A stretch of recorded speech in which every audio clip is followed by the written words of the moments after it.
Dropped it off the back seat of a car onto the pavement. Looks like it hit about here, then cracks spidered everywhere. Luckily, everything still works. The LCD, touchscreen, digitizer, all the ports.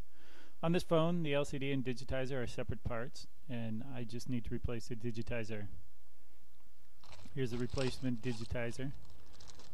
This one I got from tmart.com, but it looks like you can find them lots of places. Tmart included 2 case splitters and the correct size torx screwdriver. The only other tool you'll need is a 00 precision phillips screwdriver. There's protective plastic on both sides. Obviously, don't peel this off till you have to. This isn't too bad a job. Just make sure you have a lot of time, a lot of patience.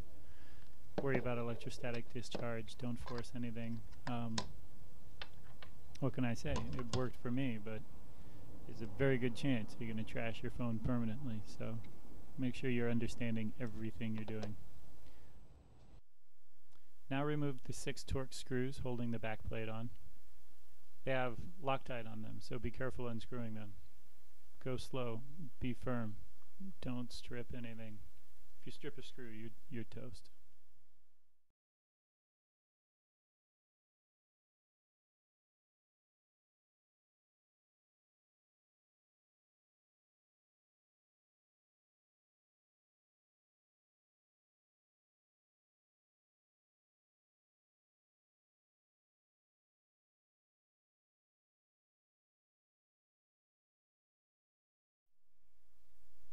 One of the screws is covered by a sticker that voids your warranty. I figured my warranty's already trashed, so I just scraped it off with an X-Acto knife. It's a pain to get all the paper out of the screw head, but easy enough. Out comes that last screw. There are the 6 tiny torx screws. Now use the case crackers to pry the back plate away from the frame. The frame is stout, but the back plate is really, really thin in places. You'll break it if you pull too hard. So go slow, be gentle, make sure to disengage the individual clips.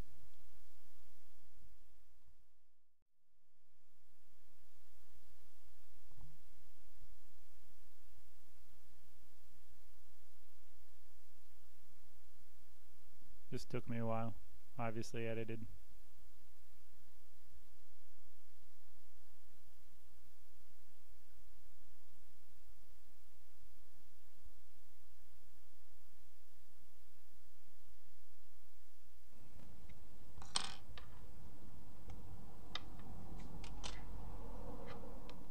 Okay, the back plate is off.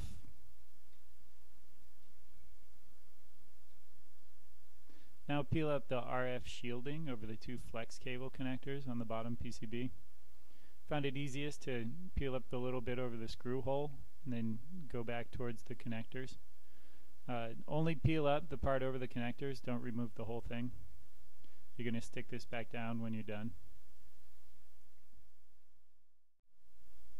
This is what the flex connectors look like, 2 of the 4. To open them, you pry the white plastic tab upward. Here I'm removing the small RF shield on the upper right. I don't think I needed to remove this.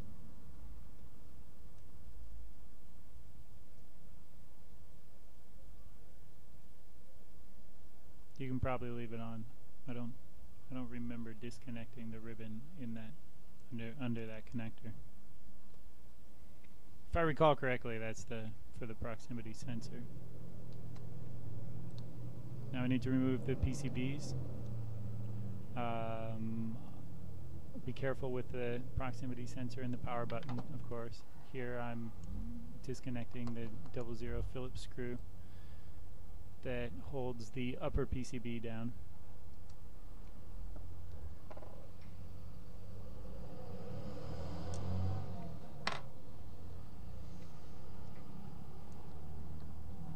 Screws out.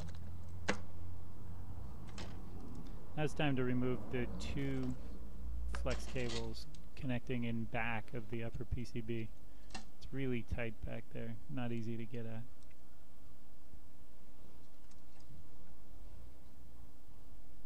Only pull on the flex cable, not on the connector.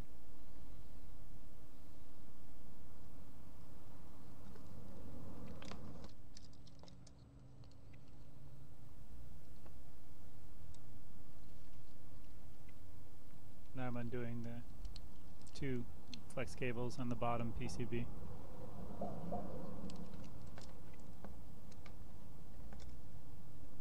Also tight, not as bad.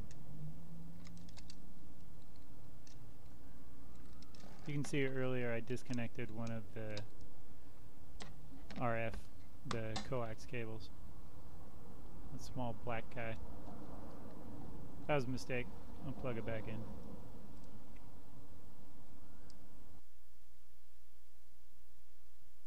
So there we are, the 2 PCBs off the back. Alright, now it's time to separate the digitizer from the frame. This is dirty business. Wear eye protection because little glass shards are going to spray everywhere. You can see the black ones already starting to cover the desk. You can't see all the white ones down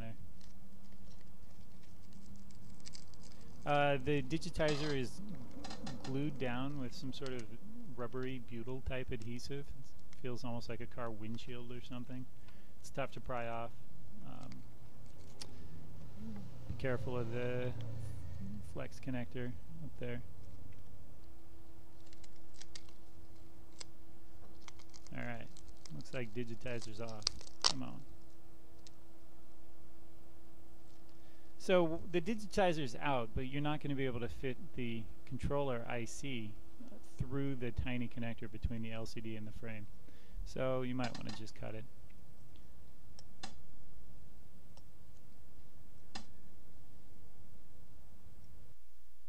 Make sure to get every last piece of the broken digitizer out.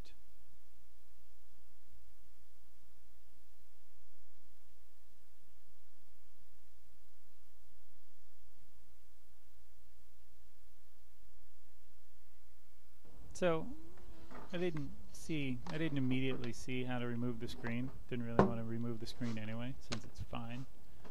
So I used a rotary tool to shave the opening a little bigger. It doesn't take much to get the new controller to fit. Obviously I don't recommend doing this. It's bad enough that you're following these instructions anyway. So here, slip the controller and flex cable on the new digitizer through. It's in. Don't remove the top sheet like I almost did. Remove the bottom sheet. There we go. And make sure your LCD is completely polished, no fingerprints, because you're just about to seal that thing in for good. Stick them together. Take the backing off the controller and flex cable so that they'll stick to the upper PCB. Now this is the hard part. Reconnect all floor flex cables. They're not too bad to start by hand. You just kind of wiggle at them to poke them in, and then once they're started, seat them by pushing on the ears on the cable. Snap the connector shut. Once they're snapped shut, now we stick the RF shield back over. When you stick the RF shield back over, make absolutely certain that it doesn't interfere with the screw hole. Life will be miserable if you manage to try to feed a screw into a hole that has RF shield in it. Okay, here, putting it back together, making sure that the RF coax cables won't get pinched between the backplate and the frame. For some reason things loosen up a little bit, so they don't go back together quite as well as they were. Snap the backplate back on.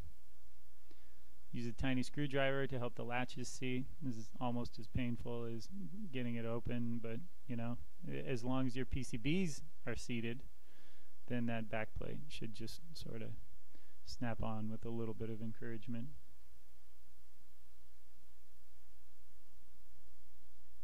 There it is. Replace the 6 torx screws.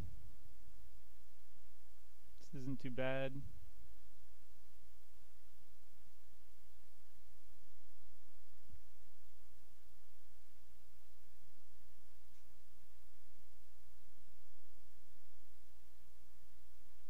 For from here on out it's pretty obvious. Trying to think if there's anything else to worry about while in there. Yeah, one thing.